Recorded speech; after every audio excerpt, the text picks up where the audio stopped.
सबसे पहले मैं अपने जो गरीब भाई हैं, हमारे ग्राम पंचायत के गरीब भाई हैं जिनके पास आवास नहीं है, उनको आवास देने का कार्य करूँगा।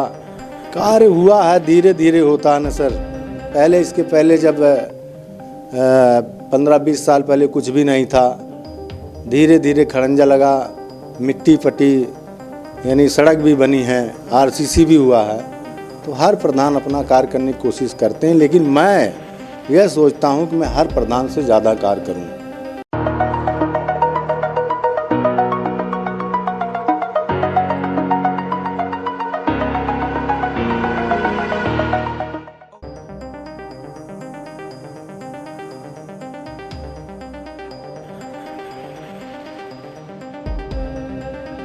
नमस्कार, आप सभी का स्वागत है। इस वक्त हम लोग मौजूद हैं आजमगढ़ जिले के अतरौलिया विकासखंड के एक गांव में। गांव का नाम है कंतालपुर। वहां पर महिला सुरक्षित सीट है। इस गांव में महिला सुरक्षित सीट है और जो प्रत्याशी हैं उनके प्रतिनिधि हैं वीरेंद्र कुमार। आप इसी गांव में कोटेदार हुआ करते थे, लेकिन इस बार सुरक्षित सीट होने की वजह से आपने भी ताल ठोकी है। पंचायत का त्रिस्तरीय चुनाव है, लोकतंत्र का महापर्व है। हर कोई व्यक्ति अपनी अपनी किस्मत आजमा रहा है और हम लोग तमाम गांवों में जा रहे हैं, प्रत्याशियों से बात कर रहे हैं कि उनका क्या एजेंडा है, क्या सोच बना करके जनता के बीच में जा रहे हैं। जीतेंगे तो क्या करेंगे, जनता का समर्थन उनको किस तरह से मिल रहा है, इस पर भी बातचीत कर रहे हैं और उनकी तमाम राय को हम लोग जानने की कोशिश कर रहे हैं ताकि उनकी आवाज़ को जनता तक पहुँचाया जा सके। तो जो प्रत्याशी हैं उनके प्रतिनिधि हमारे साथ मौजूद हैं। उस महिला प्रत्याशी का नाम भी जानेंगे। इनकी पत्नी, आपकी पत्नी लड़ रही हैं? अच्छा, भाभी, इनकी भाभी लड़ रही हैं चुनाव, आप उनके प्रतिनिधि हैं। तो हम लोग इन्हीं से बातचीत करते हैं। वक्त रात के 8 से 8:30 बजे के बीच का है, इस वजह से वो उपलब्ध नहीं है बातचीत करने के लिए। तो हम लोग वीरेंद्र जी से बातचीत करते हैं। वीरेंद्र जी, क्या सोच करके इस बार मैदान में है? सीट सुरक्षित थी इसलिए उतर गए या वाकई कुछ कर गुजरने का जज्बा है? सबसे पहले मैं इस ग्रामवासियों को अपने तरफ से, अपने भाभी की तरफ से, अपने सभी परिवार की तरफ से हार्दिक अभिनंदन वंदन करता हूं। और मैं जो आपने प्रश्न किया कि आप इसमें सुरक्षित सीट के नाते लड़ रहे हैं या विकास के लिए लड़ रहे हैं, सबसे पहले मैं सोचता हूं कि जो आज तक जो भी प्रधान हमारे ग्राम पंचायत के हुए हैं, जो भी विकास उनसे छूटा है या जो भी करवाए हैं, उनसे ज़्यादा से ज़्यादा कार्य करवाने की क्षमता रखने की कोशिश करूंगा और अपने ग्रामवासियों का दुख दर्द, जो भी उनको दिक्कत होगी, मैं उसको सुनने के लिए तैयार रहूंगा। तो क्या आपको क्या लगता है कि जो पिछला कार्यकाल बीता है, जो लेटेस्ट आखिरी 5 साल बीते हैं, उसमें गांव का विकास किस तरह से हुआ था, या फिर आप जीतेंगे तो क्या करेंगे? आप किन मुद्दों को लेकर मैदान में? सबसे पहले मैं, जो हमारे पूर्व प्रधान जी थे, जो भी उन्होंने किया वो तो हमारे ग्राम पंचायत की जनता देख ही रही है। और जो भी कार्य नहीं हुआ है शासन सत्ता के द्वारा, जो भी कार्य हमारे देश के, हमारे ग्राम पंचायत के लिए जितना कार्य भी हो सकेगा, हम उसको करने के लिए तत्पर रहेंगे और वह कार्य करने के लिए क्षमता भी रखने की कोशिश करेंगे। आपके क्या है, जैसे नाली, खड़ंजा, सड़क, शौचालय, आवास, किस तरह के कार्यों को प्राथमिकता? सबसे पहले मैं अपने जो गरीब भाई हैं, हमारे ग्राम पंचायत के गरीब भाई हैं जिनके पास आवास नहीं है, उनको आवास देने का कार्य करूंगा। रोड है, खड़ंजा है, जैसे मेरे गांव पाड़ेकपुरा में, अभी मेरे पाड़ेकपुरा गांव बगल में इसी ग्राम पंचायत में पड़ता है, तो वहाँ रोड नहीं है।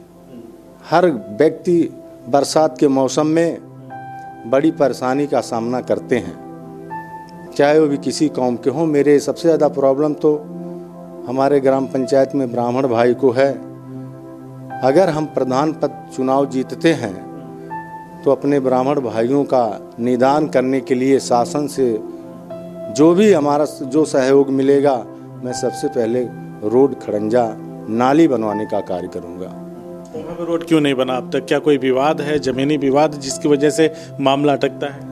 जैसे कहा जाता, हमारे गांव के जो मानिंद व्यक्ति हैं, वो कहते हैं बनवाने के लिए, लेकिन कुछ ऐसे लोग हैं जो अपनी ज़मीन बताते हुए, जबकि आबादी हैं, उस आबादी को अपनी बताते हुए रास्ता ना बनने के लिए बीच में अड़ंगा डालते रहते हैं। आपके पास क्या योजना है? मान लीजिए आप चुनाव जीत गए, आपके पास क्या योजना है कि जो दूसरे लोग अड़ंगाबाजी करते हैं उनको किस तरह से आप सही तरीके से या सही रास्ते पे लेके आएंगे ताकि उन रास्तों का निर्माण हो सके? मैं सबसे पहले शासन प्रशासन से गुहार लगाऊंगा। गुहार लगाने के बाद उनसे निर्देशित होकर के फिर अपने गांव में ग्राम पंचायत में खड़ंजा, नाली, चक्रोट का कार्य करवाऊंगा।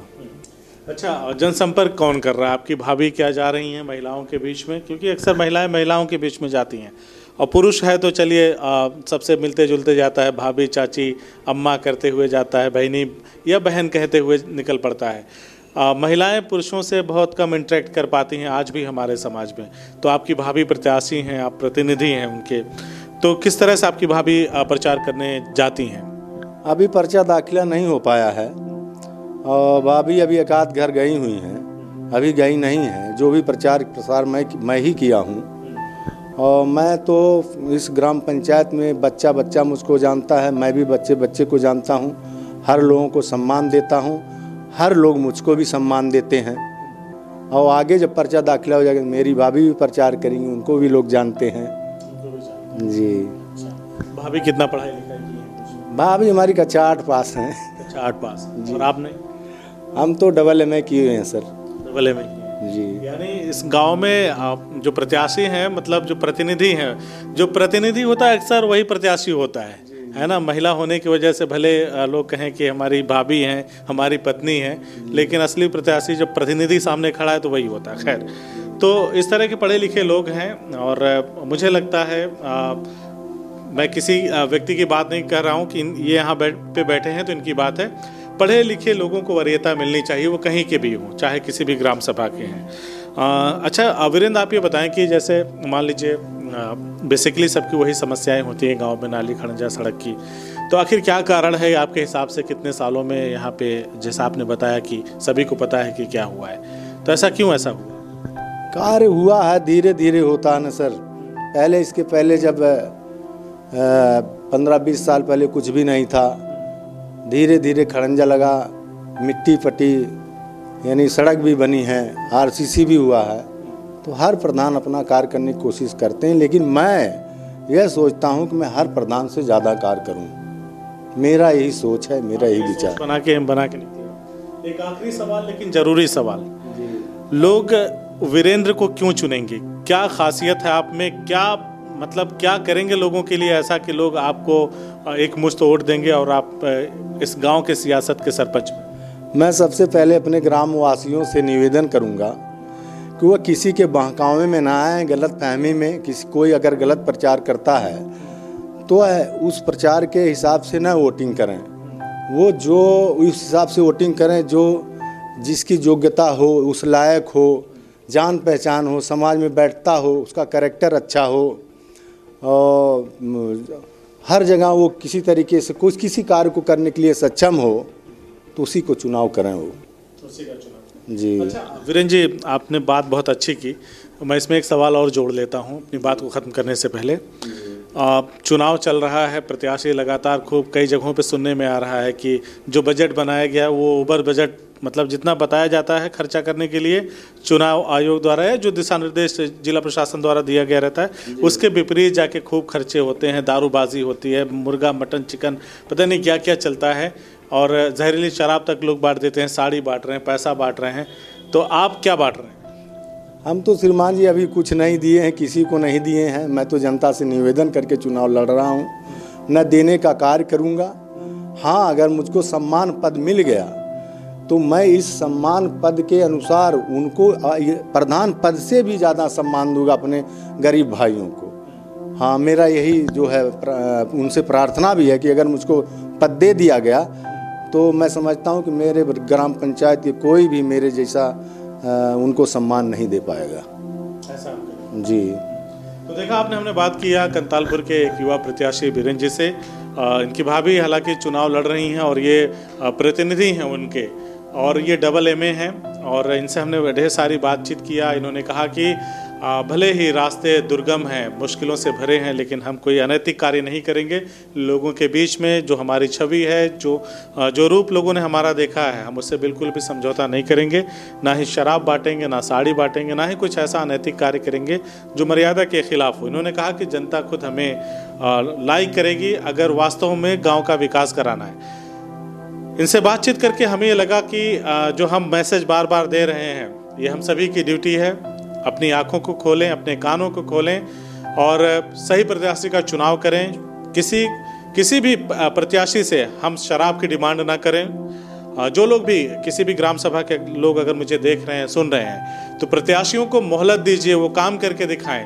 जो सरकार की जन कल्याणकारी योजनाएं हैं वो ज़रूरतमंदों तक पहुंचनी चाहिए, पात्रों तक पहुंचनी चाहिए। ये तभी पहुंचेगी जब ग्रामवासी उनको अनैतिक दबाव ना डालेंगे कि उनको ज़्यादा ज़रूरत से ज़्यादा पैसा खर्चा करना पड़ जाए, शराब पिलाने के लिए पैसा खर्चा करना पड़ जाए, क्योंकि जो आपको पिलाएगा वो आपको ज़रूर रुलाएगा और ये रोना आपका 5 साल तक का रहेगा।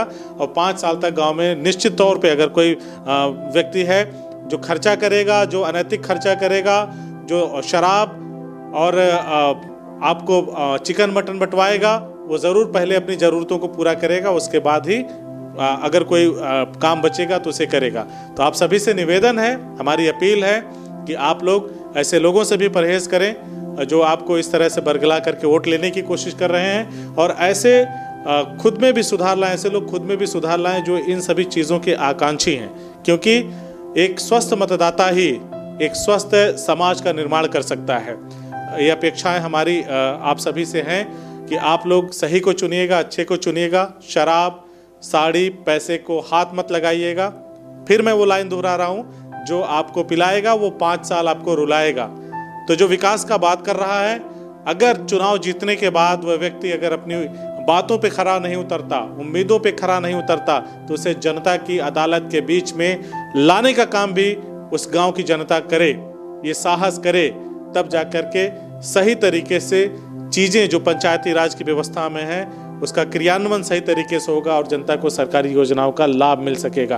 बीरेन जी, हमसे बातचीत करने के लिए शुक्रिया आपका। धन्यवाद सर। इस इंटरव्यू को ख़त्म करने से पहले, बातचीत को ख़त्म करने से पहले फिर वही बात दोहराऊंगा। अगर आप हमारी ये खबर देख रहे हैं तो हमारी कोशिश है कि जो प्रत्याशी हैं, जो पढ़े लिखे लोग हैं, उन तक पहुँचें और उनकी बातों को आप तक पहुँचाएँ।